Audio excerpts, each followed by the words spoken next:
Hi, everybody. It's Gene Simmons, and you're not, and you're listening to the Potter Than Hell podcast with Steve, BC, BB, and Dylan. But you knew that, didn't you?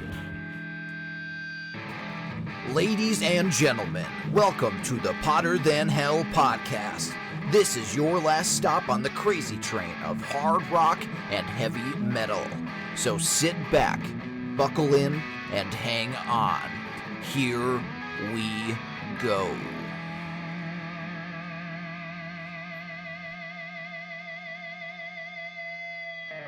Hello, Potter Than Hellions. Welcome back to the Potter Than Hell podcast. This is Steve, your host. This week I'm joined by BB.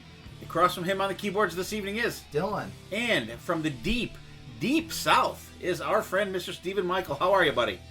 What's up, fellas? Thanks for having me on. Hey, thanks for joining us on this beautiful day in Pennsylvania. I'm assuming it's probably the same in Georgia as well.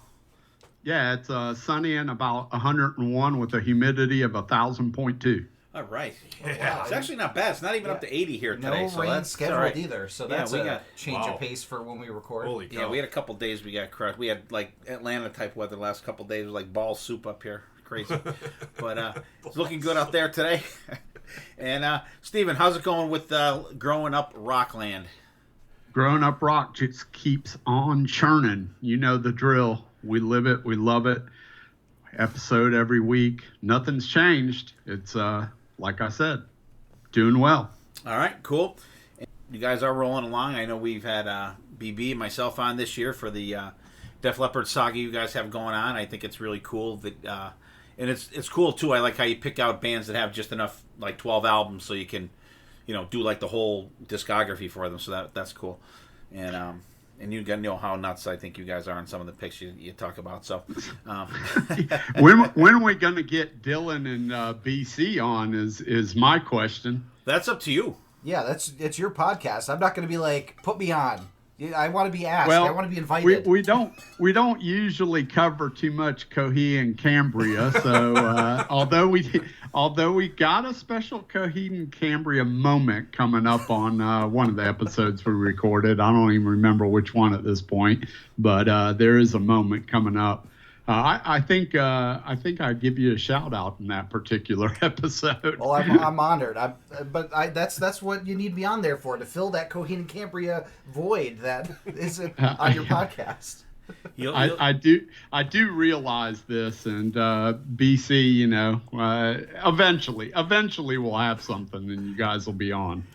Yeah, you'll be do a Lizzie Borden one and a Coheed and Cambria one. You'll be inserting a lot of crickets throughout the episode. Yeah. But yeah, it is, and I do appreciate you having us guys on there. It is always fun to come on there, and we appreciate it. So yeah, guys, tune in to Growin Up Rock Podcast. They have an episode out every Sunday, and if you're listening to us, you can listen to them. And you guys know the drill. We've had Steven and Sonny on 8,000 times, so check those guys out as well. Last week, myself and BB, we did BB's album duo. We did Mr. Big. What'd you think, BB? That was great. It was a funny back and forth texting between the both of us. It was funny. I had an intimate night with Wrighty, I called it. But yeah, it was great. It was a good time. It's a lot easier, I think, when it's only two compared to four. You're not talking over three other guys. It's only you and I. It's a little bit easier. So probably Dylan's going to have a very easy time editing that one because there wasn't too many fuck-ups until the end. I don't know. I was listening outside. I was outside on the couch, and I was hearing a lot of, sorry, Dylan. Sorry, Dylan. Oh, we got to edit that in post. It'll work out. Yeah. Steve, we did Mr. Big. It's not out by the time we're recording this. I think it's like 2 weeks from when we were actually recording this one, so tune in for that. I have Steven coming up on this fall on one of them as well. We're doing a different band, and I'm going to have Sonny on for a band as well. So stay tuned for those. I give everybody a little break in the action here, so that'd be cool. And do I know about that? Have you talked to me about that? Yes, you do. You better retext them the date. You got to text me the damn date when I'm sitting in front of my computer or have my phone, because otherwise, and you can't be nonchalant about it. You got to be like, we're recording on this date, and then I'll put it in on that date. Because what did you talk to me? Which one is this album coming up? This is the one where we talk about Coheed and Cambria. No, see, it's the confusing shit like that. I'm old, Righty. When you confuse me like that.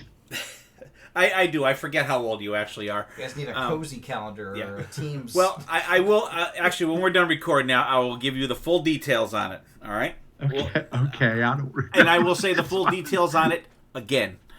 All right.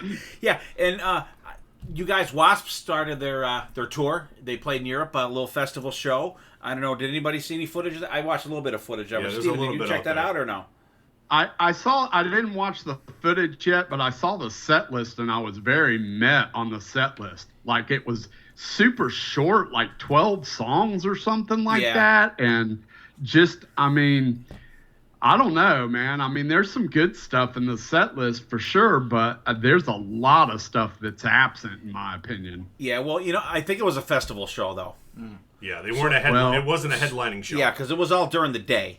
And the set list was On Your Knees, Inside the Electric Circus, The Real Me, Love Machine, Crazy, The Idol, Hellion, I Don't Need No Doctor, Arena of Pleasure, and then they went off to that. Then they came back on for an encore of 4 songs, which is kind of... Well, actually, they did 2 encores. They came back and they did Chainsaw Charlie, Murders in the New Morgue, Great Misconceptions of Me. Boy, that's a long song to do at a freaking festival.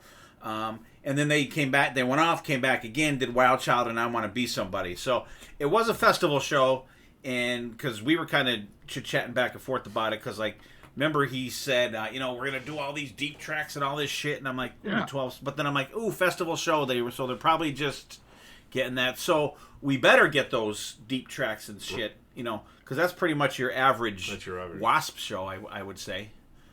I mean, my issue is having not played the Estates for so long, my expectations are at least an hour and a half show. Yeah, I think so, too. I think so. I wonder if he'll bust out the pogo stick microphone again with the fucking handlebars. That was crazy. Steven, did you see that tour when he had that?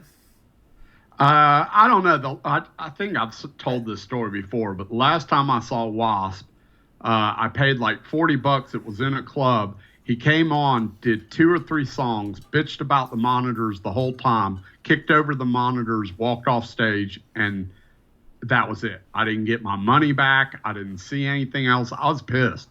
Really? Well, at least he got 4 songs. So at least you got. Didn't get any. Yeah, at least you got in the door. Yeah, I was pissed about that. I want to say that had to be, man. That had to be between 2000 and 2005, maybe, somewhere in and around there. That's probably about when it happened to us. I forget what album was out. It was, I don't know, maybe Dominator or one of those, mid-2000s album. But, yeah, they canceled our show, too. We drove an hour and a half for it, and then they canceled. It was bullshit.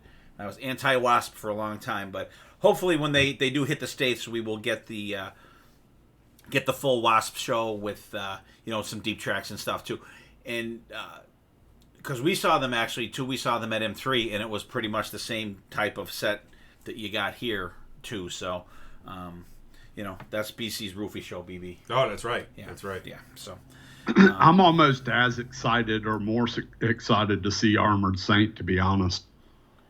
That's going to be. I forgot they were opening up. That's a good bill. It's huge for me because I've never seen Armored Saint, and I've liked them since the first album. So they were good.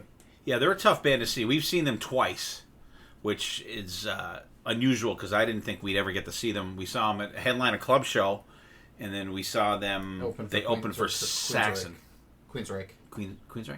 I saw them with Queensryche.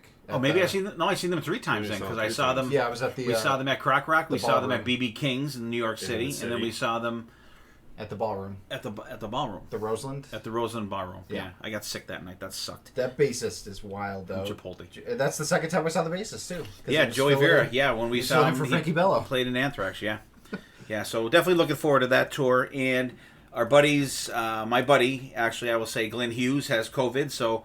They have your buddy, Steven, that Dino Jazulik, filling in for Glenn Hughes, whatever. You know who I mean. Filling in for Glenn Hughes on there. And then there's a guy called Yogol Lanish playing bass. And apparently he played guitar for them as well when Doug was out. Or no, when the David Lowy guy was out. So, and they're playing festival shows. They're opening for Priest on the festival shows out in over in Europe. So, and one more thing, Steve Morris has quit Deep Purple as their guitar player. He's taking time off to take care of his wife that has cancer. So, best of luck to her and him going through that. So, let's get into what are we listening to, Steven? What are you listening to these days, my friend? And, with me, it's usually whatever we're working on for the show and different stuff like that. Like I spent a lot of time just drilling down into these records we're going to talk about today and the Def Leppard series. I spent more time than I should probably have listening to X and but that was the current schedule on the Def Leppard series. And then as far as new records and things like that, I've been still spending a lot of time with that Heat record, this Dead City Ruins, a new band out of Melbourne, and I've tried a couple of other new releases, but I haven't, I just haven't gotten into them yet. Okay. Dylan. I have been listening to nonstop the newest release from Anthrax, XL. It's a recording of their 40th anniversary live stream that they did to celebrate 40 years of the band, and it has a lot of great songs from across the catalog. No middle between Joey Belladonna eras with John Bush. No John Bush stuff. But everything else is pretty well covered. They have a lot from Worship Music, which we all love that album.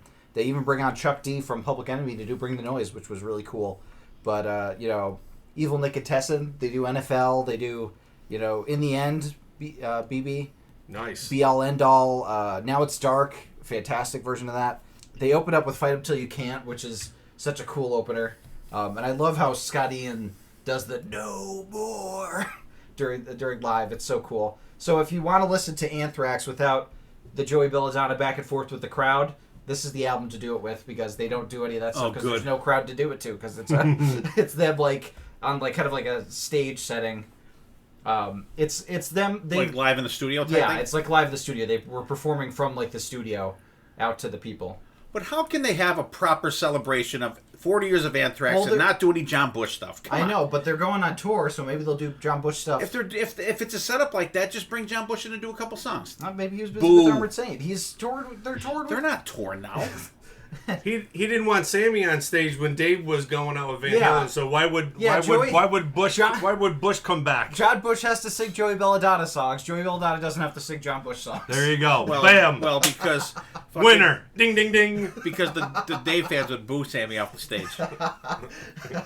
Shut the fuck up, you guys. Stop picking on me. Yeah, but that's what I've been listening to. I hope we can get to that one show in Philly, because it's our two bands, Anthrax and Black Label. Yeah, I think we're gonna have to get on it.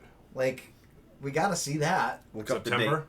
It's late August, early September. September or something. 29th? Yeah. I literally went to one concert since we maybe came back from Monsters of Rock cruise, and one show all summer. We saw Ace in May or early June, and nothing until September, October. In the Kiss Cruise, everything's friggin' jammed up in the last 3 weeks. August 28th. Oh, August. It's a Sunday. August 28th. We'll see. It's at the Fillmore. So Fillmore Boogie. We'll have to look. We'll have to see. Yeah, because I'm pretty sure that I'm working that day. Kill goes to school. He could hitchhike. Then Colin goes to the next. He could drive. Yeah, he could drive himself to his first year of college. True. That is true. He doesn't need his family to send him off for BB. You'll for be the first time he'll be Black staying Label alone. Society on the Kiss Cruise with us. Oh yeah. All right. Anyway, BB, what do you got going? Speaking of Melbourne, Steven brought up Melbourne. It's funny. I went back and started enjoying the good old boys from Melbourne, Airborne. They have a great album out on Apple Music. It's called Diamond Cuts, the B-Sides. It was released in 2017. Once again, if you guys like, AC/DC, Rhino Bucket, these guys are right in that wheelhouse. Heavy stuff. These guys are great. Pretty much straightforward, punch in the face, hard rock, gets out quick, but 15 songs, 48 minutes, a great little listen. Yeah, I know Steven's a big fan of those guys too. Yep. Yeah, and I've always said they do the stuff now that AC/DC stopped doing in the mid '80s. Yeah. So great band. And for me, I've been kind of in the same boat as Steven, just kind of grinding, listening to stuff for upcoming episodes. I'll have to show you, BB, how far ahead I am later. It's insane. I just kind of went a little nuts the last couple of weeks. But I checked out the new Ozzy song, which was the one with Tony Iommi. It was pretty good. Lyrically, I don't know, a little weird. New Queensryche, they have 2 new songs out, In Extremis and Forest. Forest song is a slow song, but it just, I don't know, it's not bad, but it's not what I look for in Queensryche. It's okay. And new Megadeth song features Ice-T on there. He does a little spoken word thing, kind of cool. That's the best way to use Ice-T, as a spoken word. Oh, absolutely. And I've been checking out the new Clean Break album and the new Iconic album as well. So that's what we have going this week. Clean Break, Iconic, new music from Ozzy, Queensryche, and Megadeth for myself. Airborne, Diamond, Cuts for BB. Little Anthrax, XL Live for Dylan. And the new Heat and Dead City Ruins for Steven. What? I was reminded of this one feature that Ice-T had on one of the Pop Goes Punk albums, where he was with Upon a Burning Body doing a cover of Turn Down for What? And he's like, it's me and UABB, Upon a Burning Body, bitch. And they're like, no, that's UABB, Ice. He goes, fuck that. Anyways. He's talking you, BB. He is. No problem. So that's what we got listening to, guys. All right, so let's get into the episode here. I think I told Dylan what the episode probably should be called. I don't know if we're still going to go with that. I don't remember what that is. Well, what I wanted to do is and I know Steven and Sonny talk about this type of stuff on their podcast quite a bit, and we have delved into some bands from this area in the world. I wanted to kind of do an episode on Scandinavian hard rock and metal bands, because there's a lot of new stuff, a lot of new great bands out there. And then we all picked an album, and we all picked albums from Sweden except one. So it's was it four Swedes in a Denmark in a Denmarkian? Yeah. Four Swedes and a Dane. That's what I said it was going to be called. So we each picked our albums. I approached Steven with this idea a while ago, because I know he's big into Heat and Eclipse and all bands like that. And so we did do each of us picked an album. BC couldn't make it tonight. He ended up having to work, but he did an album, so we'll just go over his real quick after we do the gems and stuff. And I have his rankings of the albums as well, and he gave me a little comment on each of the albums too. What? I'm just thinking about what he's going to be saying about some of these. No, there's no dissertation. It's just a quick little quotes. I wasn't expecting a dissertation from BC, but no, God no. So we went through, and when we do, just go over your approach of how you picked the album you picked, and just talk about your album. We'll go around the horn. Yeah. And Dylan's first, actually. I am. We're starting off with the one that's kind of out of left field compared to the rest of these albums. Everybody was throwing out different bands, and we hit some of the usual suspects. And I was thinking of doing Wigwam, because they were recently featured on the Peacemaker soundtrack as the opening title credits for that show, and it's awesome that they're kind of getting back. And fun thing about that is they literally got dropped by their label right before the show released. Oh yeah. And then the show kind of brought a new interest. Yeah, new interest in them, which was really awesome that happened.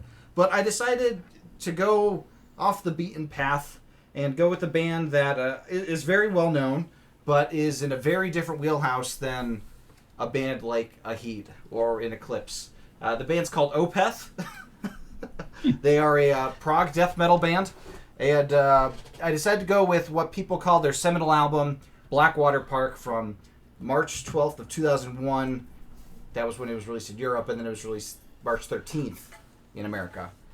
But these guys are from Sweden, like my dad said. Stockholm, of course, the main city in Sweden.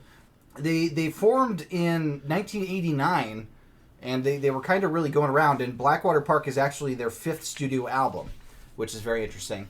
And funny thing about this album is that they went with a new producer for this album. They had been with a producer who you may have heard of, Frederick Nordstrom, who went on to form Dream Evil, and he did a lot of producing and engineering for like Powerwolf, Arch Enemy, a lot of like really big Swedish power metal, melodic death metal kind of bands.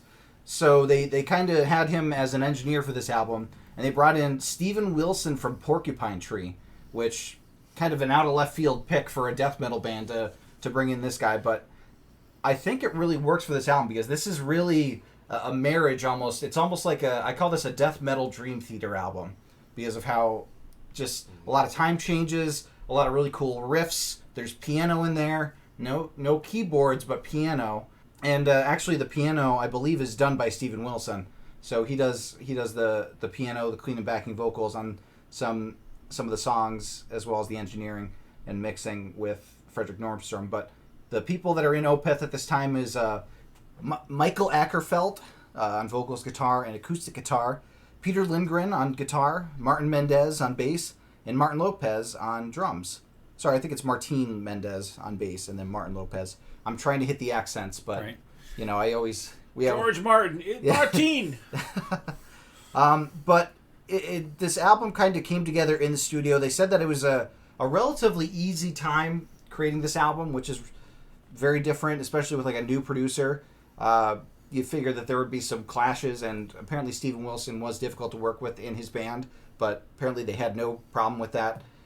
They just kind of chilled in the studio, and it came out, in my opinion, really well. I don't really want to break it down track by track because I feel like me describing little moments and all these different songs that take forever, because the shortest song on this album that's not an instrumental is 5 minutes and 58 seconds. So it's a long album at 66 minutes and 59 seconds.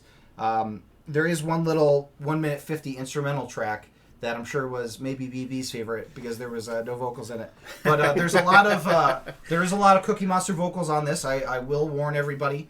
But I think it's done in a way that is kind of palatable to the ears, and it goes really well with the music. It's not overwhelming. It doesn't drown everything else out. You can still kind of hear the lyrics, and I think it works for the content of the lyrics. Like, there's a lot of dark themes on this album, and there's like about murdering people, and I don't want to get into the nitty gritty of it because it gets into some really dark stuff. But it's I think the lyrics fit well, and I even think it makes, when the clean vocals come in, I think it boosts those up because you're like, oh, it's like you're running through the forest and then you come upon a field that's bright and sunny, and you're like, oh wow, it makes you appreciate that beauty even more, and the band does a really good job with that loud and soft, I think, throughout these whole songs. Like the Leper Affinity opens the album, and it's a 10-minute 23 opening track, so you're in for the long haul. But I think this is one of the better songs for me. I like the Leper Affinity, the Drapery Falls, the Funeral Portrait, and I really like the title track Blackwater Park. I think that those have the most proggy moments for me, where we're going with the heavy, just kind of, I would say, foot stomping riffs at times. There's no like blistering, speed metal tracks on this. This is more of the technical kind of melodic, different time signature situation. But like a song like Harvest is really different because it's almost like a folk song in a way, like how it's acoustic and light and you're not expecting it. The band really takes your expectations of what a death metal band is and throws them out the window, because it's not just like blast beats and the China going crazy, even though I know BC would love for the China to be hit all the time. They have a technicality that I think a lot of people don't necessarily associate with death metal, and this was actually the first time I listened to this album. I had only heard their most recent album, Incada Vedenum, which has all clean vocals. So BB, if you're not a fan of the vocals, their newer stuff has all clean. So I didn't really know what to expect here, and everybody was talking up this album like, oh, this is their best album. And I really enjoyed it. I thought this was a really good... It felt like an album that goes together. Like, all the songs fit really well together, and you could just listen to it front to back without pulling any songs out. It's not like a playlist album where you're taking individual songs out and putting them on your playlist. I think it works better as an experience. You're kind of just sitting back, you're rocking out to it, jamming, letting it wash over you. But I wanted to throw this out there because we don't really talk about death metal a lot on the Hotter Than Hell podcast, and I figured this was a good way to kind of put us in the realm, because we do some progressive metal with Dream Theater and some of the other bands like that. So I thought that this was kind of a good halfway point. But I'm really curious what everybody else thought of this album, because I was having stress dreams about what everybody was going to say about it. So I'll start with you, Dad. What did you think? You hear Opeth and you instantly have an image in your head of what it's going to be, and it wasn't the image of what I thought it was going to be. There's a lot of, I think there's a lot of cool shit on here. There's a lot of parts, I think, in some of the songs that have that Iron Maiden gallop in it. Mm-hmm. And like Leper Affinity, I love that it's like the riff at the beginning has like an urgency to them. The drums I thought were a little low in the mix for most of the album for the most part. And you're right about the gruff vocals, that they're not throughout the whole album. And then I think that there are so many clean vocal parts that when you get to it, it is like, ooh, wow, like, wow, they have someone in the band that can actually sing like fucking regular. And I prefer to think of it, Dylan, as coming out of the forest into a dewy meadow. Okay, dewy meadow. Okay. So, and there's a couple songs I could kind of hear some influences on there, like Bleak. And you do get a sinister, doomy feel at the beginning of some of these songs, how they kind of like fade in and shit like that. Like the second song reminds me of King Diamond musically, but with like total opposite vocals of King Diamond, obviously. But some very like a lot of up and down parts in these songs.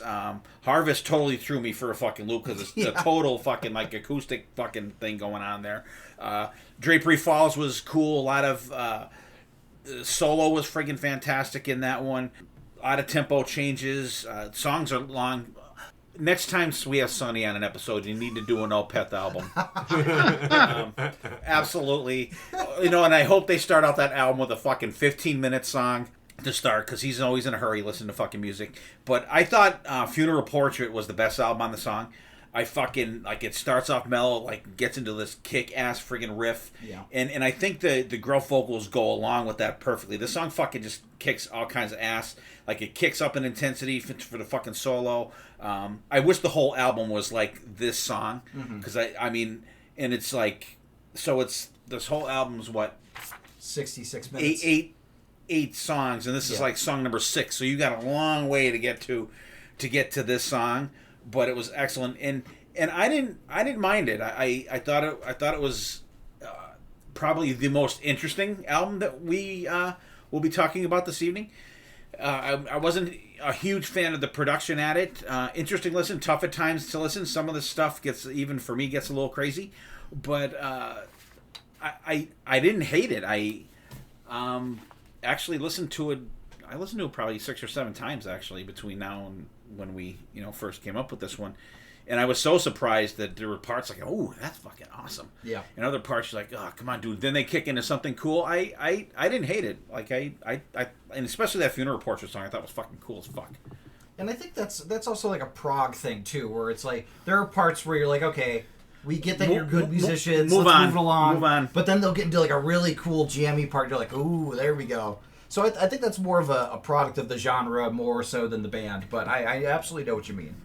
Stephen Michael, what did you think of this album? It's always the best compliment you can give a band. I didn't hate it. Listen, you talked about doing Wigwam, Dylan.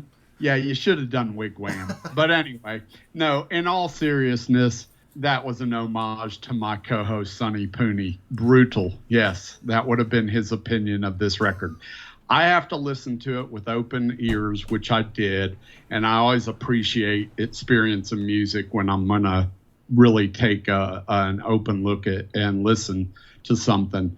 For me, obviously, it's not my bang zone of rock and roll. I'm never been a big fan of the Cookie Monster thing. It's just not my thing.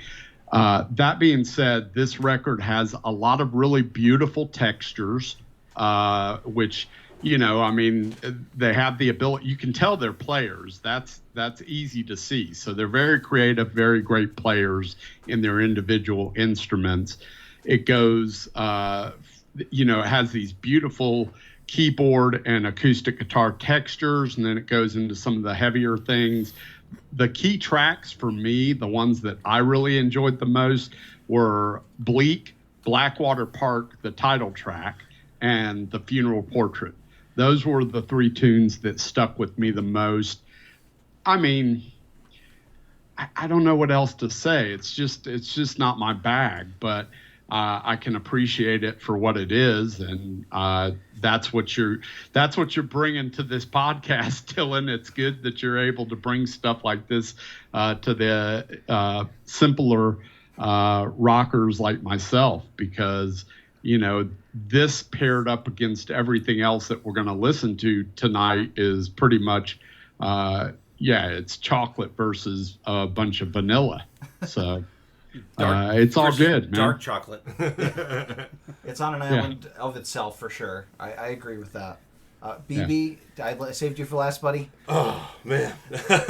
I'm almost going to echo Steve and Michael. Like, I can really appreciate the music part of this album. The instruments, like, they're really good musicians.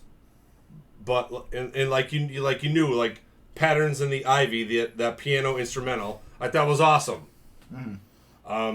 In Harvest, I already said that in our text group. The first time when I heard it, I'm like, that's awesome. It almost sounds like they're very young, very early Alice in Chains feel to that song. And I also like The Funeral Portrait. I like that it at least had a little bit of an extended solo in it. But, it was only one verse out of the 3 that you're getting that softer vocals compared to the Cookie Monster. And, it's like Thanksgiving dinner. We're all bringing something good, and then somebody brings, like, that creamy green bean casserole. Oh, you just take a little bit to try it, to put on your plate, just nibble at it. That's how I feel about this album. I listen to it, and the worst thing, the last song, I'm like, oh my God, when is this going to end? Like, it was like 12 minutes, and I'm looking at my phone because I'm looking at it at work, and I'm like, we're still on the same fucking song? Like, Jesus Christ. I'm like, oh my God, it's like 12 and a half minutes. But, Cookie Monster and 12 and a half minute songs, it gets a little bit, it's not in my wheelhouse, my bang zone. Is it one or the other for you? Yeah, sometimes I like it short and pretty. I don't like it, Cookie Monster and long, but like I said, we all have our tastes. And like I said, it wasn't bad. I'm not going to go out and buy the album or the t-shirt or the poster, But, like Steve and Michael said, it's not my cup of tea. It was different. Yeah. And I gave it a full, good 2 listens. Well, I thank you for trying that. I do. It's just like, the kid at, you're trying to get them to try the new foods. Right. If they don't like it, that's fine. At least they tried. I did. I tried it twice. Yeah. I still don't like it. That's okay. Except for Harvest. Let's ask BB. He hates everything. Yeah. No, BB, he hates it. He hates it. I feel bad for putting this long of an album out there. I had just heard that this was like their best album, so I thought that I would try and put their best foot forward. But I have heard that their more recent albums are mostly just clean. Like they don't do the gruff Cookie Monster vocals, which is interesting. They say that they're very much of the thing of like, we want to keep it fresh for ourselves. We don't want to just play straight death metal our whole career. We want to keep trying new things and spicing it up for us. So I think that's so. Yeah, it's like look at Stone Sour. They go Stone Sour and Slipknot. They go back and forth, back and forth. Corey Taylor goes back and forth, and these guys just do it on albums. Does a cover of On the Dark Side. Yeah. So exactly, you know what I mean. So it's just one of those things that whatever that band wants to do at that particular time. Yeah. At least they mix it up, and I would actually listen to that album. Yeah. I really will, and I'm probably going to enjoy it. There's 2 versions of it. There's the Swedish language version and the English language version. Ooh. They recorded it in both languages, which is cool. Which is kind of cool. That's like ABBA doing their greatest hits album in Spanish and English. Did you know that, Dad? No. You can listen to Nancy Queen in Spanish. You should ask, more importantly, do I care? Well, that would have been the same answer out of your mouth. Yep. Yeah, thanks for listening to that, everybody. Sorry to have it be so long. All right. I came up next in rotation, and I got to say, probably our buddy Mike Cordes from the R4 podcast probably loves that Opeth album. So, Mike, that one was for you, buddy. I know he's a big like death metal, black metal guy, so I'm sure that's probably an album in his rotation. So, okay, so now we have a little more easy listening here, BB, just like on BC's birthday. Rev Theory. Very easy. All right, very easy listening now. Rev Theory, easy Here we go. listening kind of stuff here. I picked the album Confess, or not, the band Confess. The album is Burn 'Em All. This came out February 28th, 2020, and this one's a mere 38 minutes, Dylan. That's half of what yours album was. You can fit two of your And albums. much in easier to get through as well. The band is Richie on guitar, Van Noyes on bass, Samuel on drums, Johan Blum on guitar, and John Elliott, not Joe Elliott, BB, on vocals. John. His cousin John. Yeah. The band started also in Stockholm, Sweden in 2005. Of the band Heart of Fury Tiger. Yeah, and I honestly, no offense to our Swedish friends, I don't know if I can name another song or a city in Sweden, but it's their capital, so Everybody's from it's Stockholm. great. Yeah. It's just like, you're from Scranton. Yeah. When somebody asks, you don't say Carbondale. Yeah. Yep, exactly. Nobody knows where Carbondale is. All right, so I picked this album. This was one that just missed my top 10 in 2020 when we did our year-end review. I thought it was an interesting album, and I just wanted to go back. And there was a couple I had it narrowed down to like 5 I was going to pick. So I'm like, you know what? I just gave this a good listen. I'm like, I liked it from the get-go. So when it just missed my top 10, so I figured I'd go with this one. It's put out by Street Symphony's Underground Records. I guess it's just called Underground Records or something now. I don't know. They changed the fucking name of it. Who cares? Opens up with a song called So What. Little tribal drum feel there. The production, I think, on this album is fantastic. Nice and crisp. The solos are great on this song. Kick-ass start, just like a balls-out rocker from the beginning. Malleus, the second song, great paced rocker. Some early cowbell there in the song BB.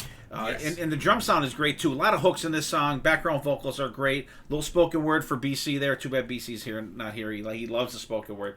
Spoken word. Yeah, not the Dave Mustaine 3 verses worth. It's just a little bit in the towards the end of the song. Welcome to My Insanity. Just another good melodic song. Beautiful Mind. This is where we get what we got when we did when BC did his birthday episode. He had 2 albums begin with that friggin' thunderstorm fucking effects, whatever. So you get that a little bit at the beginning of here, and you get the obligatory creepy church bell sound in there too to create the atmosphere for it. But this song gets fucking heavy as fuck. Slow chug for the verses, kicks up in between, ramps up for the pre-chorus, and this is another band that I kind of talked about when I picked that Kiss and Dynamite album. These guys have like big choruses, and I really like that. Really, no real solo in this song. There's kind of a melodic part where the solo would be in here. It's got some whoa-whoas in there, BB. Yeah, you're in there, righty. Then it rumbles out with the thunder at the end. If you have it in the beginning, you might as well have it at the fucking end. Heresy, and actually the last song goes like right into this one. You get like a little ride cymbal dinging going in there. Another balls out rocker. The chorus is great. There's some great melodic guitar in between the choruses. There's a friggin' change for like a little short solo in there, but there's like a friggin' double bass and bass part where they just like friggin' go for it. Excellent. Title track, Burn 'Em All. Double bass starts it out. Fast-paced verses. This one, BB, you know what it has on here? It has Sick Bananas drumming on this one. Whoa! Fucking Sick Bananas drumming song of the fucking night for me. Another friggin' great song. Is This Love? Not the White Snake song. Not the White Snake song. No. But it does have a little more poppy feel, I think, to it. Little keyboard heavy at the end as the song fades out. Good one. My Vicious Ways. Little studio talking like this is Confess or something like that. They say at the beginning. This one is okay. This is probably maybe the most song on the album for me. 509. This is like a friggin' punk rock song. It's like, I think it's like 3 minutes or something like that, and a lot of good lead fills thrown in there. But it's weird though, for like a punk song, it has like a wah-wah pedal solo in it there that's kind of subdued for the speed of the song. but it fits pretty good, which is kind of weird. It's got a weird feel to it, but it fits pretty good. Prominence, right back to the regular straight ahead melodic hard rock stuff, grinding with the verses. I'll tell you what, one of the most favorite, yeah, that makes sense. One of the best things on this album I thought was the bass sound. I think it's produced really well. The bass is out front on a lot of this stuff. The solo's melodic on this one. Another one where, I don't know, parts of this album that for some reason you don't get a lot of keyboards throughout the whole song, but at the end they kind of get like ramped up somehow. And they finish up with One for the Road. This one has, I'm going to say that BB would like this one. It's got like a kind of a triumphant, like a Celtic feel to it. Like that you would be singing this like in an Irish pub. Great cadence for the chorus. In the pace, there's hey hey's there thrown in as well. You can't go wrong. Very melodic song. After the solo, you get the crowd chanting whoa, whoa, whoa at the end. I think it's a killer ending to this album. It kind of gives you that, let's go have a beer and we'll fucking sing to our favorite football, meaning soccer team in the pub with all the fucking soccer hooligans in there, BB. And yes. I thought it was just a fun, quick album. Gets in, gets out, kicks your ass. And it left me wanting more. What do you think, BB? Yeah, right in my wheelhouse. Love this album front to back. No skippers. Really, really good. Definitely stuff I like. Couple of the tracks I really, really enjoy. Welcome Insanity. I love that 80s like hair feel to it that I have of the song. And the tone of the gang chorus of this band is just so cool. Really, really heavy, clinky guitar solo in that song, which was very enjoyable. A Beautiful Mind was another one that kind of stuck out. Starts a little bit deeper, a little darker, a little bit deeper. Has some cool pinch harmonics throughout the whole song, which I'm a sucker for. The chorus is more upbeat compared to the rest of the song, which is kind of enjoyable as well. There's a little bit of cool synthesizer underneath that guitar, which I'm a sucker for as well. One of my favorites on the album. And Is This Love? Not the Whitesnake, ready? Another early 80s radio feel to it, but it has a little more of a heaviness to it. I love the high-pitched chorus. It's right in my wheelhouse. My eardrums are like just perked up and ready to go. Some cool building chorus with that song. Once again, a little bit more synth underneath the guitar solo, which I absolutely enjoyed. Very good pick. Very enjoyable album, sir. Very surprised. All right. Never heard of it. Steven, what do you got for this one, buddy? I absolutely love this record. So, Confess, I think they ended up being, this record was number 10 on my top 10 for the year that this came out. I consider Confess what I would call the new wave of Swedish sleaze rock. So, Confess, Crash Diet, Hardcore Superstar, bands like that are all sort of in the same vein where they're delivering a little bit of sleaze, a little bit of makeup, and some really great riffs with still good melodic courses and things like that within their records. As much as I like Burn 'Em All, I think probably I might enjoy the other couple of Confess records a little bit more, but Burn 'Em All is great. My key tracks for this particular album are Malleus, So What, and I absolutely love My Vicious Way. It's just a great record. I would encourage anybody out to go check out Confess. All right. Dylan. I had not heard of the only album that I had listened to before on this episode was Eclipse. I had not heard any of the other albums, including my own. And I was thinking that everybody was gonna kind of go the Eclipse route with, you know, the melodic Swedish metal, and I was thinking that was what this was gonna be. And then So What comes on, and it completely kicks my ass out the door, knocks me off my feet, and didn't let up. This is a cool album. It has a lot of Sunset Strip feel, like everybody was talking about, kind of that 80s hair, you know, going down to the the whiskey and stuff like that. I really like this vibe. This has a really good vibe to this album, and it's not repetitive either, because you have kind of that fast-paced rocker like So What, but then A Beautiful Mind is that heavy chugger that I wasn't expecting that change at all. I was like, that's a cool riff. That's the pinch harmonics got me. I was on board, and just every time that I would be like, yeah, okay, cool. What's the next? Oh, the next song's good too. It was just that cool roll down the hill album that every time I would hit next on the track, the next track would be just as good as the one that came before it. I really did like So What was great. A Beautiful Mind. I like the title track. My Vicious Way was fantastic. 509. I love that punk feel. They hit a lot of different parts of this one genre, which is really cool. They have the kind of sleaze of it, like Stephen Michael said. They have that heaviness of it. They have the glam of it. They have the good choruses. They have the good riffs, the good solos.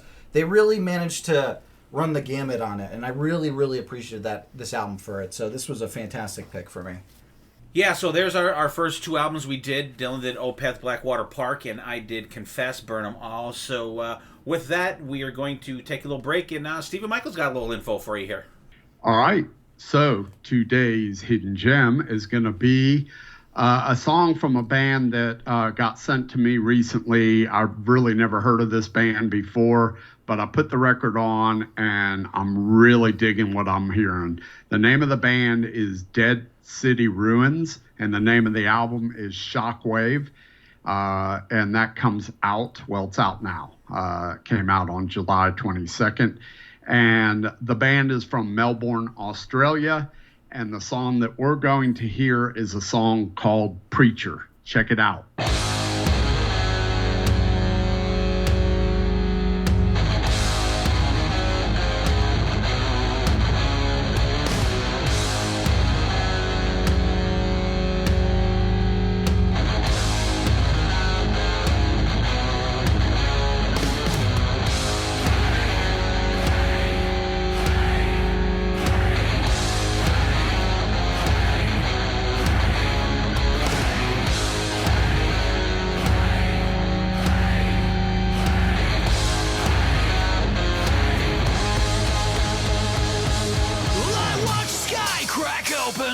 To my knees, chariots of gold we saw with godlike kings and queens.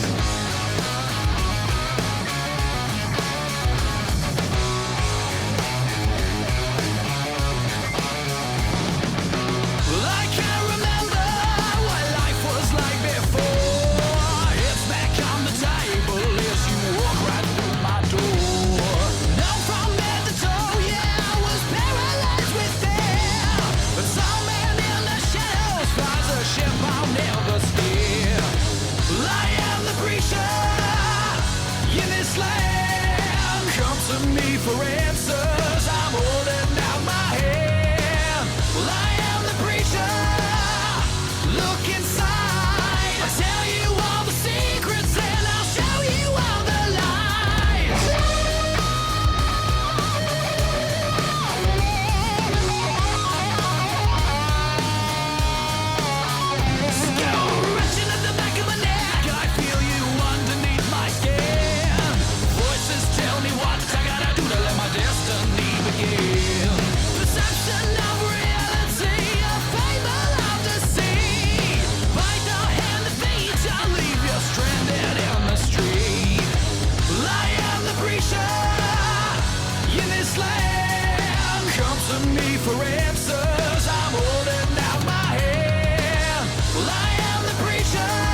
right, we're back. I hope you guys enjoyed Preacher from Dead City Ruins, and I like the song. I thought it was good. It you know what? And it's got that. I don't know if you want to call it that Australian sound where you get that hard AC/DC vibe in it. I really enjoyed it. How about you, Steven? I know you talked about it a little bit, but I thought you had something else. Yeah, I was thinking more along the line of Skid Row more so than AC/DC, which is interesting to me because it seems like every band that comes from Australia has that sort of AC/DC vibe, which doesn't disappoint me because I really like that. But this band I felt like was a little bit different than that. So, but I enjoy it, and I enjoy the record as a whole. It's just a really good, solid record. I'm going to spend a little bit more time with it, but if you dug that song, you should dig the rest of the record. Yeah, I'm going to have to check the rest of that out. I did enjoy the song, so and I like when bands put out good stuff like that. So they don't put the ballad out first; they put out a rockin' song like that. So it pulls guys like us in to want to have more interest in the album and check it out. So I definitely will. What do you think, Dylan? I thought it was good. It's definitely one of those songs that makes me want to listen to the band more, which I think is super important when you're giving me a song. Like if it's just like I'm gonna drop it, but I think I'm gonna add them to my Apple Music and hope that it actually does get added to my library instead of just being erased and then I never end up listening to them. And I have a correction real quick. As I said, the record was out. The record is actually not out yet. I got an advance copy. The record is due to come out August 19th via AFM Records. So August 19th is the release date on the record. So that will be out next week from when this is released. So look for it next week. Yeah, I'm just like Dylan said, I'm very curious as what else is out there. Like we kind of said, it seems like the first song is always released like something like the production people want, the label wants. I can't wait to hear maybe the second song that the band releases or just the whole album, because I'm very curious to what else they have in their genre. So I'm definitely gonna check these people out. All right. Speaking of checking stuff out for our hidden gems, what do you got this week, Dylan? Well, in conjunction with what I'm listening to, last year was Anthrax's 40th anniversary, and in honor of it, they did a 25-part YouTube series on their YouTube channel where they kind of document their whole history. It's like an oral history. They bring in everybody from the band over Skype, and they're talking about the different albums and stuff like that. They bring in Danny Lilker, Dan Spitz. They bring in Neil Turbin. John Bush appears. Rob Caggiano.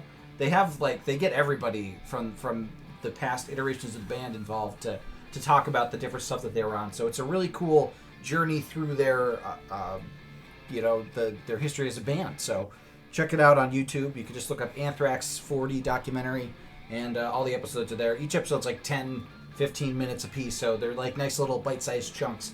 Plus, our friend Carl Kennedy gets a couple shout-outs in the earlier episodes since he produced the first two albums. Sweet. So, yeah.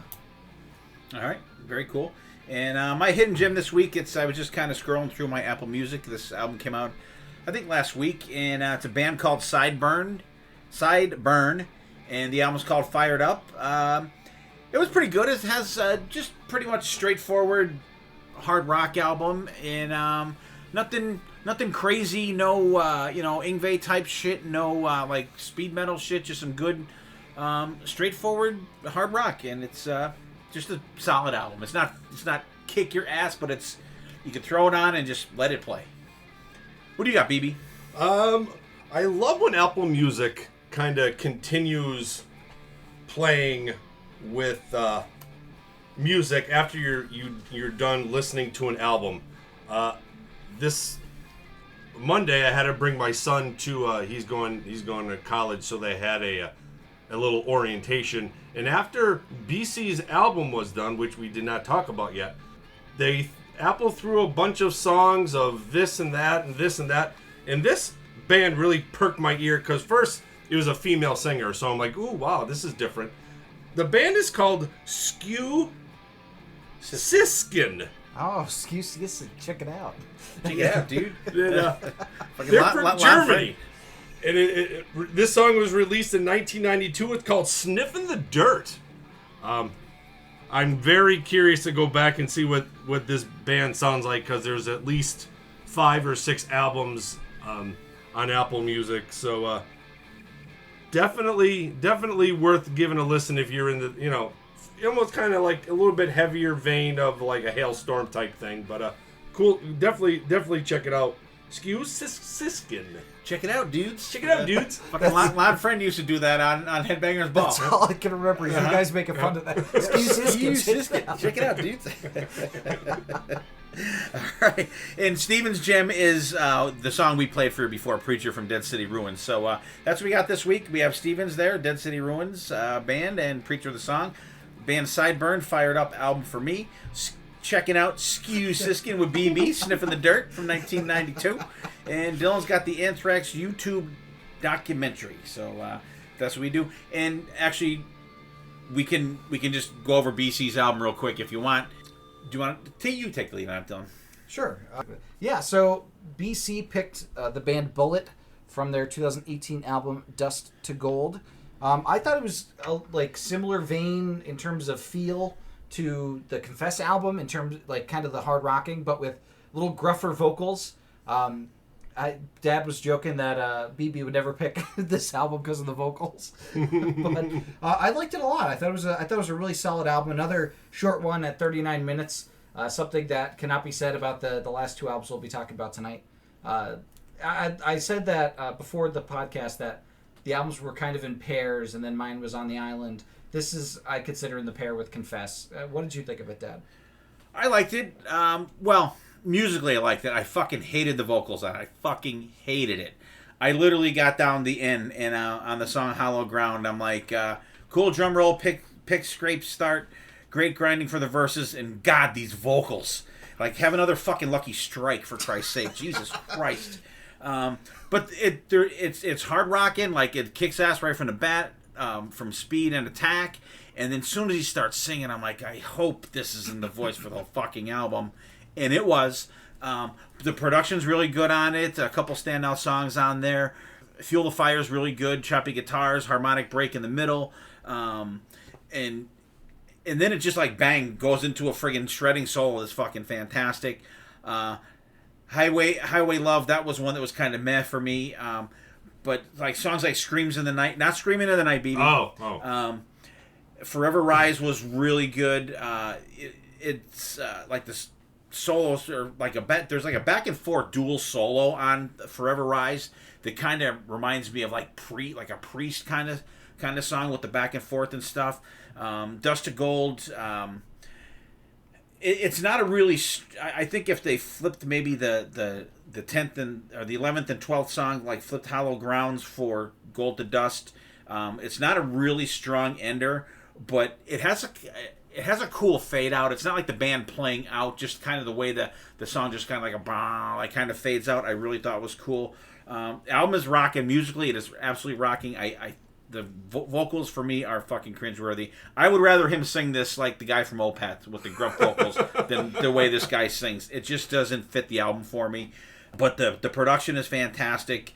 A lot of rocking shit on there. Produced really well. Just the vocals are fucking brutal for me. Brutal. I don't think they're that bad. I hated them. I fucking hated them. Sorry, BC.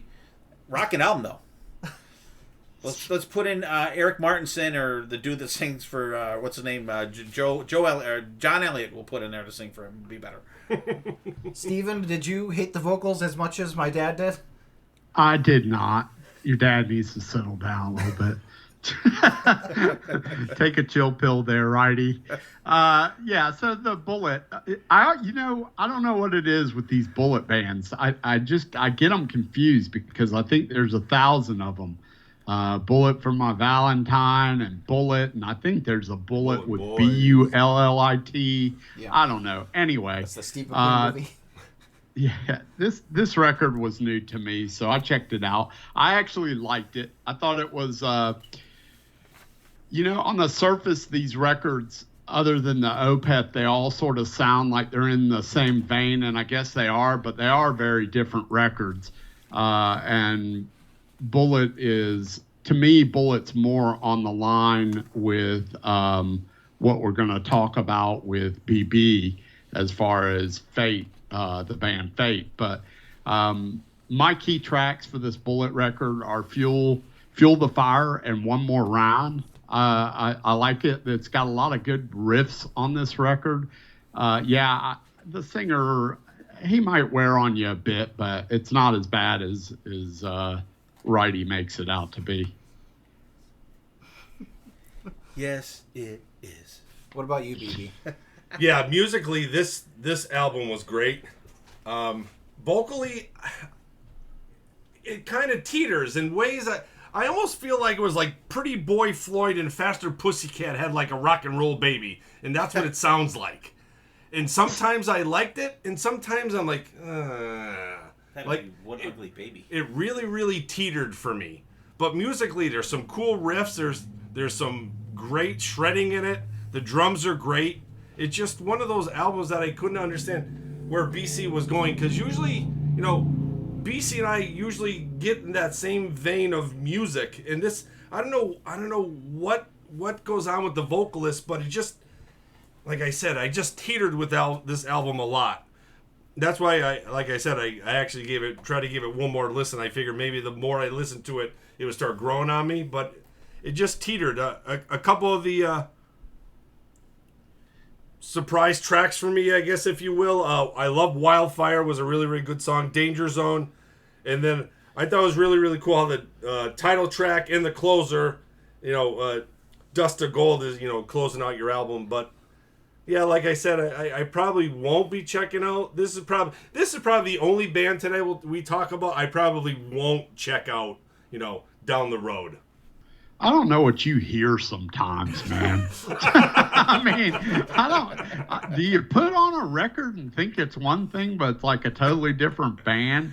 It didn't have a sleaze feel at all for me, the singer, which you described as Pretty Boy Floyd and beats Faster Pussycat. Yeah, that's what I got. Pussycat, come on. All right, how about just Pretty Boy Floyd then? How about neither? It didn't sound like either of those to me.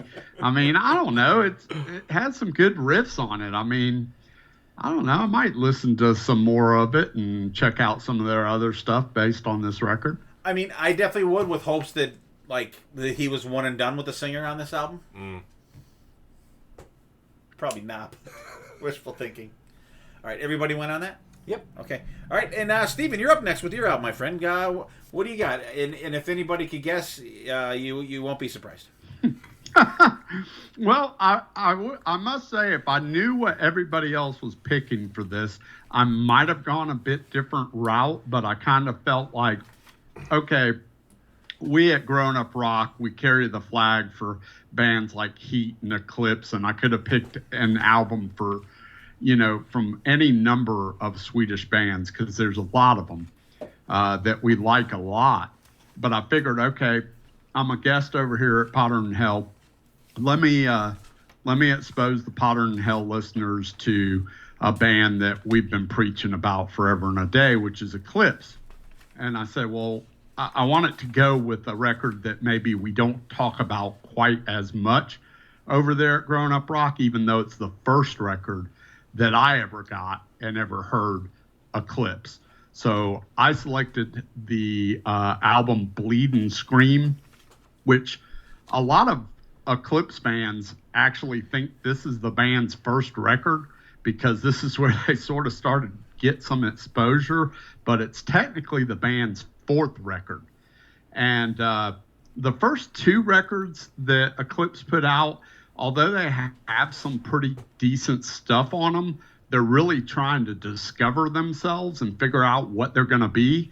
And so by the time they get to the third album, they really start to kind of figure it out. And so with the record Are You Ready to Rock, they're finding that groove. So by the time they hit Bleed and Scream in 2012, they're firing on all cylinders, man. This is just a killer record. Band was formed in 1999, and where else? Stockholm, Sweden. There we go. The band currently consists of Eric Martinson, Magnus Henriksson, Philip and Victor Krusner. And we've seen them now. Well, I've seen them 4 times, and then we've recently seen them with the boys in Powder and Hell, the last 2 shows they played on the Monsters of Rock cruise. They're just incredible live. They're so killer. And some of their songs from this album are mainstays in their live sets.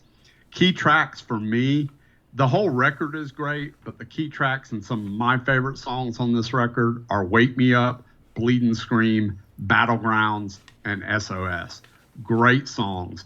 They're just a mixture of, there's a lot of Whitesnake in there. There's just a lot of melodic, God, I don't know, just really good written songs with great choruses and great riffs. I love them so much. And Eric Martinson has just become a really fantastic producer on his own right. And he does produce and work with a lot of bands out of his studio there in Sweden. And in fact, I wouldn't be surprised if he had something to do with that Confess record. You'd have to look at the liner notes, but he has a lot to do with a lot of bands like Crazy Licks and, well, not so much Heat, but he's worked on Crazy Licks records and other Swedish bands that have come through and come out that I like quite a bit. But Eclipse, Bleed and Scream, if you're going to start with their catalog, that's probably the perfect place to start, is pick up that record and then just move forward on their entire catalog because it's really good.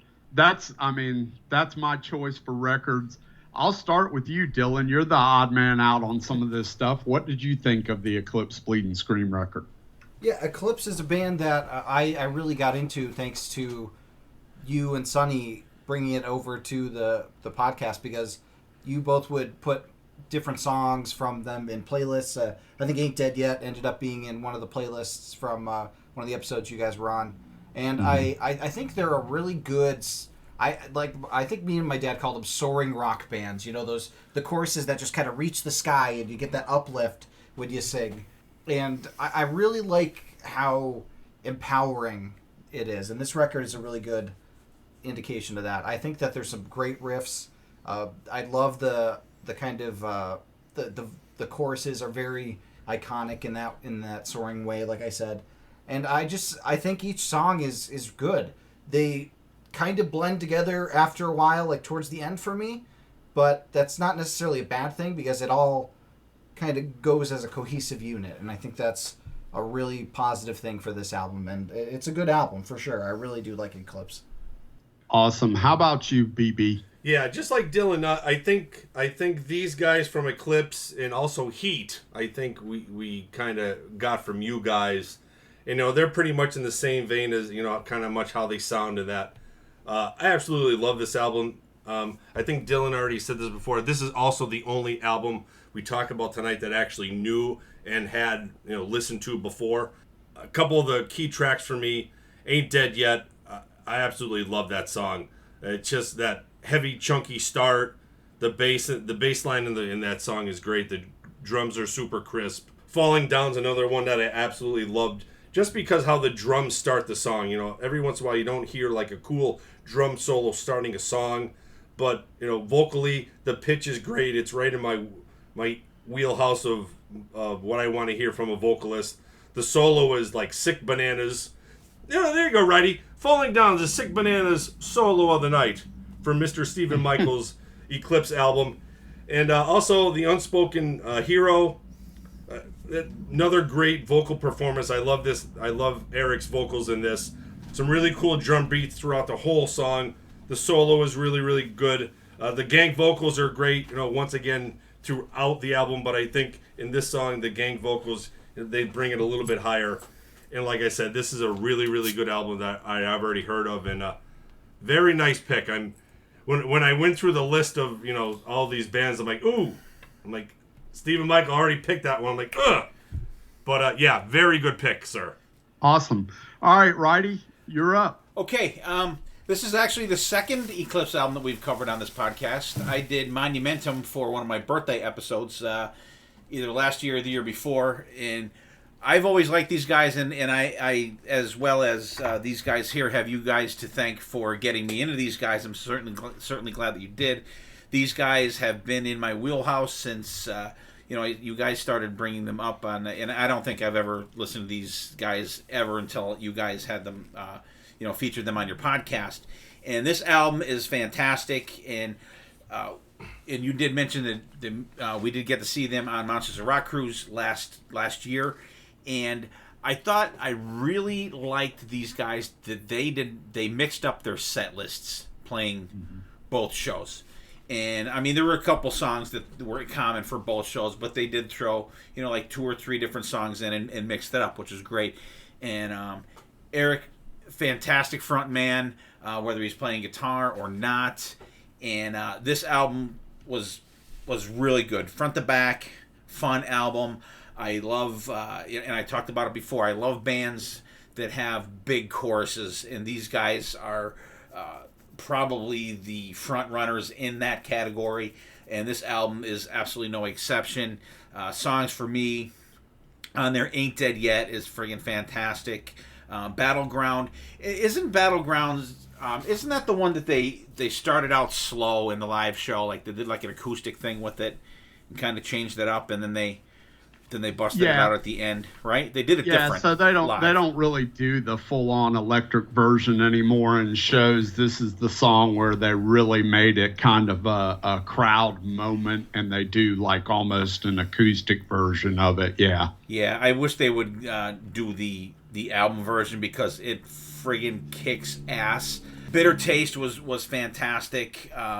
There's this is definitely one of those BB roller coaster type songs where there's like, it ramps up and then back down, and it's one of them songs that kind of keeps you on your toes. Falling Down was friggin' fantastic, and this one has one of the longer solos on the album that's just friggin' killer. SOS, kick ass.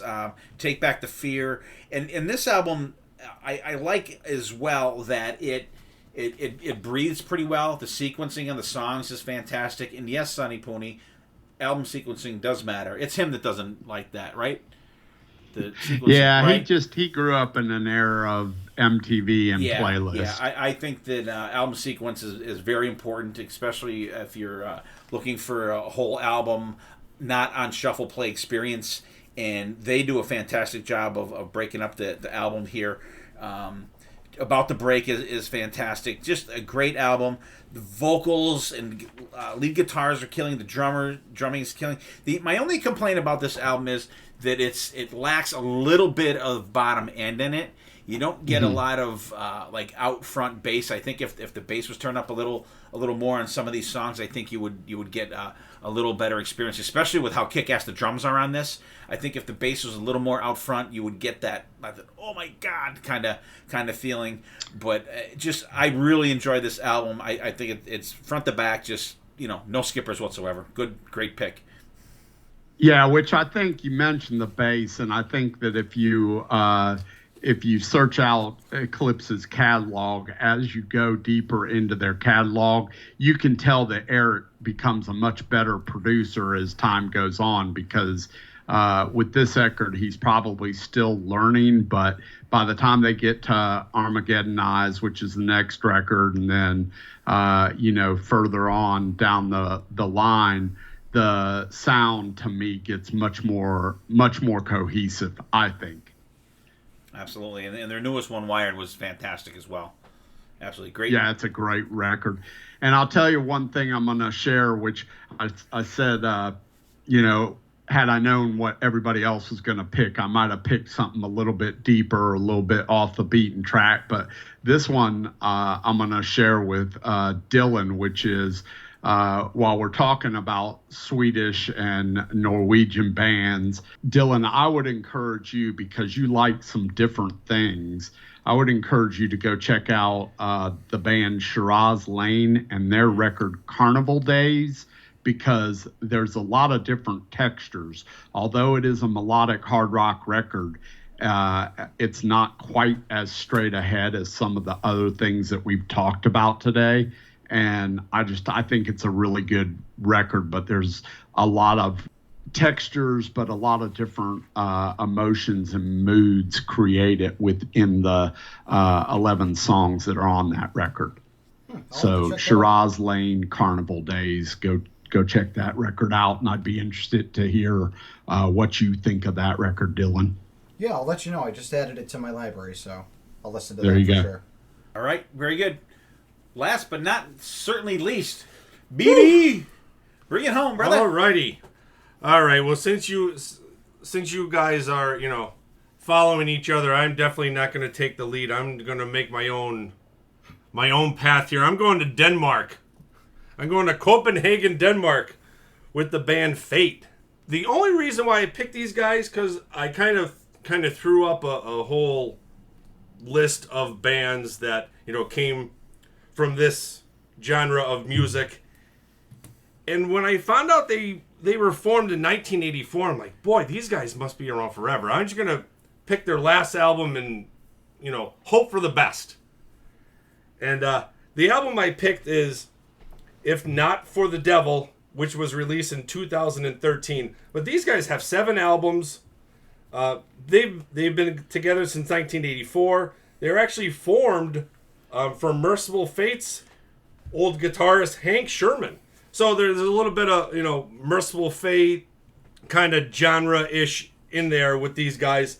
So the current members, as of 2013, there was Pete Snyder on the bass, Jens Berglid on the drums, Michael Henderson on keyboards, Torben Efferson Lynn on the guitar, and Dagfinn, I love that and live the name, Dagfinn Jolson on vocals. So these guys are definitely carrying the Denmark flag. But if you guys like melodic with a little bit of keyboard under there, some cool shredding, some outro souling, big gang vocals, this band is definitely for you. And this album is right in is going to be a little earworm for you guys. It opens up with a really cool song called Reaping. Like I said, a really cool guitar, drum, keyboard start. The vocals have a little bit of a grittiness to them for a melodic feel, but it definitely works throughout the whole album. It has some cool chugging riffs in the song. The chorus is super catchy. The blistering guitar keyboard solo, I love throughout this whole album. The guitar and the keyboards go back and forth toward in the solo and the outro solos, which I absolutely love. It really sucked me in with that opening track. Another one I thought was really, really good was Feel Like Making Love. Very Poison, Fallen Angel feel to this song. Definitely in the start, you can easily feel that. Super catchy chorus once again. An awesome solo, which ends with another Falling Angel riff.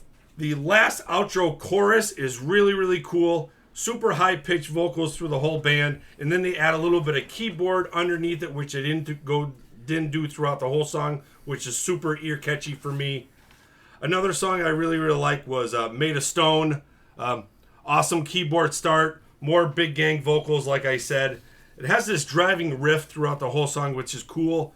Another soulful solo. It's a little bit different than the rest of the shredding. There's a little bit of feel into this. Couple cool time changes throughout that. Awesome vocal scream at the end and an abrupt ending to that song. I really, really was surprised by this band. It was just one of those throw a dart at something and see what sticks. I checked out some of their older stuff, and it's pretty much in the same vein of what this album is. So like I said, if you like the melodic stuff, a little shredding, a little outro solos, a little keyboard dusted in there, definitely check these guys out. Like I said, they've been around since 1984, 7 albums, and so they kind of know what they're doing. So, Dylan, what'd you think about Fate? So I have 2 problems and 2 problems only with this album. One, I think it's a little too long. It goes on a little too long for this kind of music for me. And 2, I'm really disappointed that Turn Back Time was not the Cher song. It would have been awesome to hear a melodic rock cover of that song. That song's pretty good to begin with. It would have been even awesome to hear the the iconic piano part done in guitar. Right. All right, yeah. It would have been cool. All right. I got really excited. I saw it on the track listing. I was getting pumped as it was getting closer and closer. I'm like, oh my God, I'm going to hear a Cher cover. And then it didn't happen. Those But bastards. other than that, this was a very solid album. I think that this is another good example of like this kind of area of melodic hard rock where you get those sometimes soaring choruses, you get the great riffs, and you get the good solos.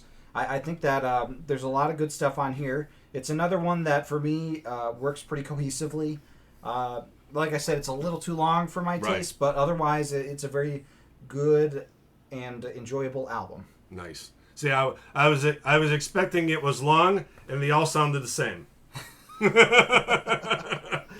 All right, Righty, what'd you think? It was long, and they all sounded the same. There it is. Thank you. Phew. No, I like this stuff. I never heard this before. I've heard of the name before, and I looked them up. And like you said, Hank Sherman from Merciful Fate, which he is actually playing once again with Merciful Fate, touring in Europe, and Joey Vera from Armored Saint is their bass player. Their touring bass player now, which is very cool. I like this album, and it is a little long, but I put it on. I was wiped the fuck out the other day, right? So I came in here and I threw my headphones on and I just wanted to chill, and I just kept dozing off, but I kept fucking waking up because like, wow, that sounded great, and I'd have to go back. So, and I listened to this album probably 4 times in the last like 3 days. I enjoyed it. The production is fantastic on it. I love the mix of the keyboards and the guitars, because with a lot of this type of music, you don't get a lot of keyboards in it, but they don't overuse them. They fit perfect. You'll get a keyboard solo, then you'll get the guitars. Like in the one song, I forget which song it is. You get a back and forth with them, which is really cool. Right. And what I liked about this, which Sonny Pooney would really hate, there's 2 songs in a row, Man Against the Wall and My World, that have a very Halloween feel to me. And I don't know, I don't have the album itself, I only listen to it digitally. I wonder if it's not Michael Kiske from Halloween singing on those tracks. It sounds like him, and I get a Halloween feel for those 2 songs, like 2 right in a row, which for me is an awesome thing. And even if it's not, I like the feel for that. Some standouts: Bridges Are Burning, If Not for the Devil, title track is great. Reaping is great that starts it out. Hard to Say Goodbye, the ballad on the album is actually pretty good. If you go to Made of Stone, if you listen to that, I get a very Steve Vai vibe for the solo on that song. A Steve vibe. Steve Vibe, yeah. Very cool, and it is a little long in the tooth. It is. Give Me All Your Love at the end there is a good ender as well. My final notes on our excellent album, great band. I definitely will check out more of these guys. And do you know who produced this? Or does it have, or because whoever produced it is, it's the production is fantastic on it. You could hear everything crisp. You get the bass out front a lot. You get the keyboards are mixed perfect, and they're not overwhelming. And drums, vocals, background vocals, choruses. This album is very good. I was like, oh, fuck. I honestly, this is the one album I had no expectations of what I thought it was going to sound like, because I had heard Confess before. I knew a lot of the stuff on the Eclipse album. I kind of figured what I was going to get with the Opeth album. BC's album was kind of a wild card too, and vocally it killed me. But this one was a good mix of at least the 4 albums that weren't death metal on this list. Cool. All right, Mr. Stephen Michael, bring it home, my friend. All right. So like Steve said, the BC record and this record were the sort of wild cards because I really didn't know much about them. I don't know that I've ever heard of this band. So I really didn't know what I was getting myself into. Like you said, the first song is Reaping. Excuse me, sir, there's Mr. Death at the door. Something about reaping. Anyway, sorry, Monty Python. I digress. But in looking at the song titles for this record, I'm like, is this a cover album? Because let's see, Bridges Are Burning, Feel Like Making Love, Gambler, Turn Back Time, Give Me All Your Love. These are all cover songs, but they're not really cover songs. In fact, I had to make a note to myself. These are the songs I like. None of them are covers. Only the titles. Yeah. Yeah, so, yeah, I mean, I like it. It's a pretty straight-ahead hard rock record. I didn't think it was anything new, but that's okay with me. I don't really necessarily look for new stuff. I just like good riffs, good melodies, and this record had it. Nice. The key tracks for me are If Not For the Devil, the title track. I also enjoyed Burning Bridges and Feel Like Making Love. It's just, yeah, I mean, it's definitely a band I'll check out more because I liked enough of it to go, okay, what does the rest of their record, the rest of their catalog sound like? So, yeah, good stuff, man. Nice. All right, there's our 5 albums that we did. We did Opeth, Blackwater Park for Dylan. We did Confess, Burn 'Em All for me. We did Fate, If Not For the Devil from BB, and we did Bullet Dust to Gold for BC. And for Steven, we did Eclipse, Bleed, and Scream. Just fun albums to listen to, even though the Opeth was not, normally what we're used to checking out here on the Potter Than Hell podcast, but it was a different listen. But I thought it was fun. There, like Steven said, like a great compliment. I didn't hate it. Just very cool, fun episode to do. Steven, once again, thank you for coming on, spending some time with us. What we'll do is we'll go around the room. We'll rank the albums, the order that you like them. And Steven, when we get to you, just give Growin Up Rock a good plug for everybody there, and we'll get the hell out of here. We can enjoy the rest of this beautiful evening here. And Dylan, go ahead.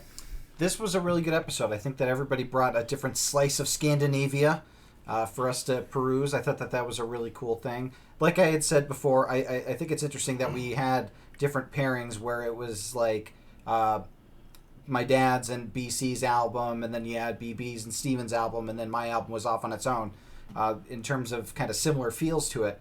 But I thought that all the same, they were all really good in the different ways, so there wasn't really anything that I disliked. If I had to rank them, I would probably go Confess number 1. I would go my album number 2. Then I would probably go Eclipse. I would go BB's album, Fate, and I would go BC's last.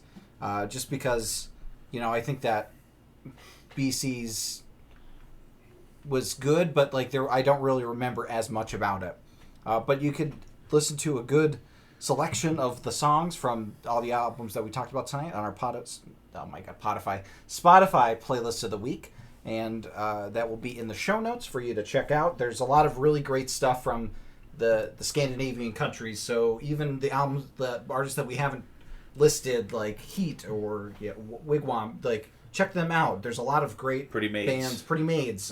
King Diamond is from that area. Or, Merciful Fate is from that area. Mm-hmm. There's a lot of really great bands from that area of different parts of the genre that we haven't talked about. And we could do a bunch of episodes on this area, really, because there's so much in that section of the world that really should deserve a spotlight. But I'm glad that we discussed 5 of them. All from Sweden except one. BB. Alrighty, Stephen Michael, thanks for coming on, buddy. You're very busy over there in your podcast land, and thanks for taking a little bit of time out of your busy schedule for us knuckleheads here. This is a great episode, and it's one of those kind of genres that is kind of not in my discography, if you would, except for Eclipse.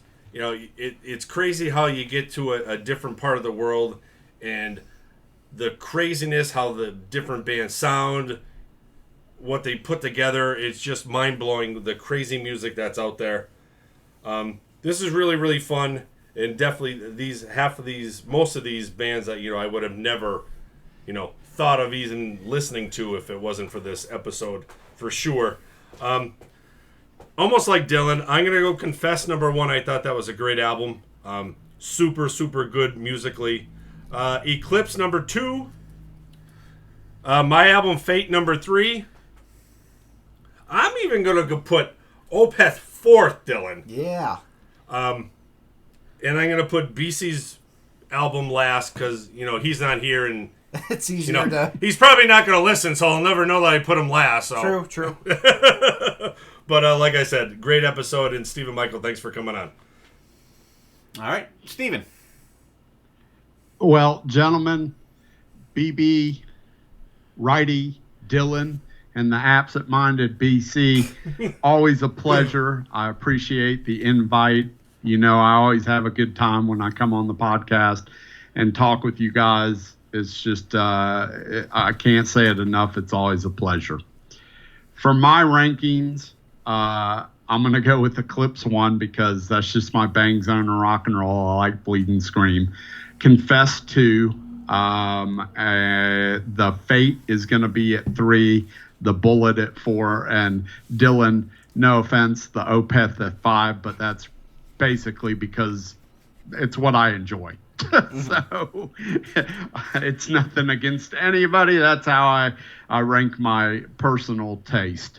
And yeah, listen, at this point, we've been on each other's podcasts so many times, even though we still need to get Dylan and BC on there, and we will get them on there. But it's just it's amazing to me to be able to find friends this late in life that share a common love, and rock is far from dead. And the music that we've talked about today is a prime example of that. So thank you once again, Potter and Hell guys. All right. I will reiterate what these guys said. Stephen, thank you very much for coming and spending some time with us. I know you are headed on vacation tomorrow, so safe travels for you, and say hello to the lovely Jen, and safe travels for her as well.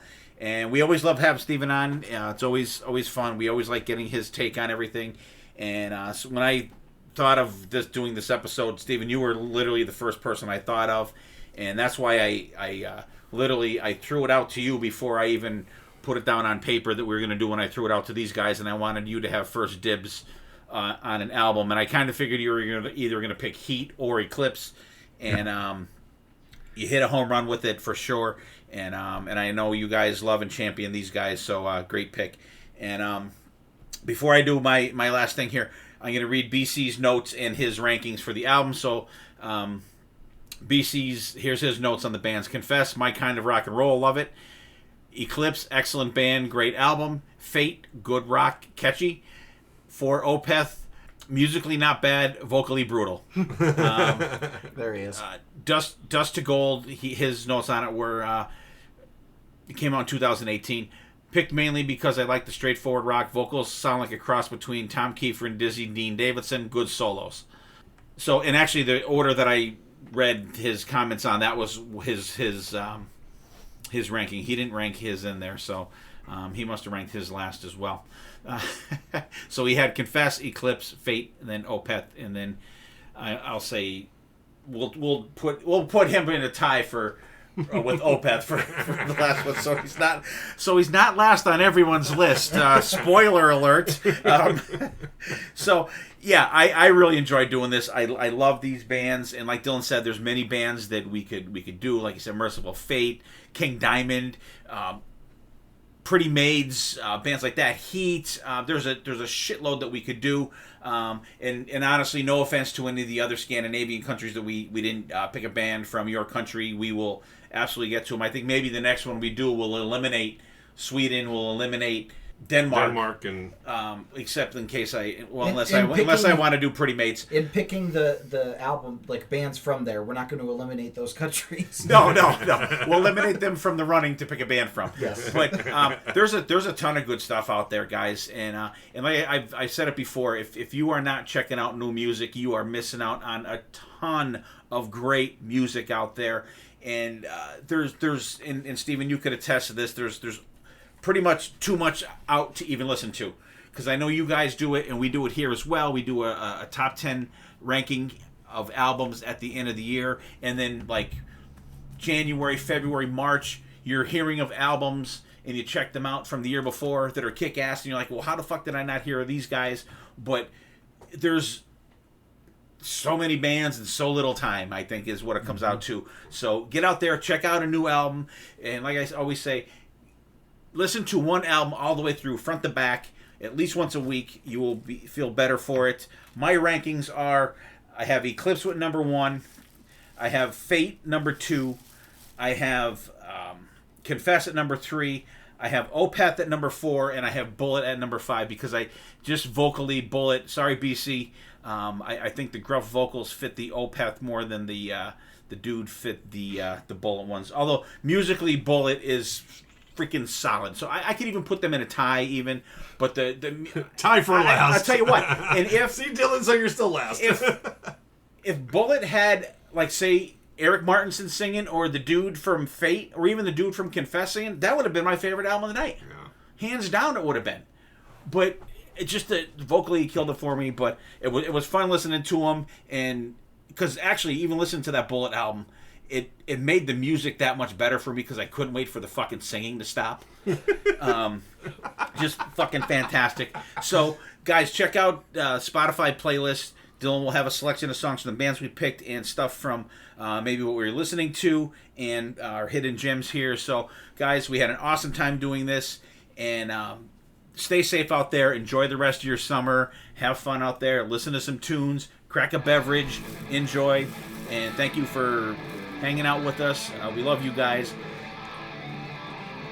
Take care of yourselves and each other, and we will see you next time, and there definitely will be a next time.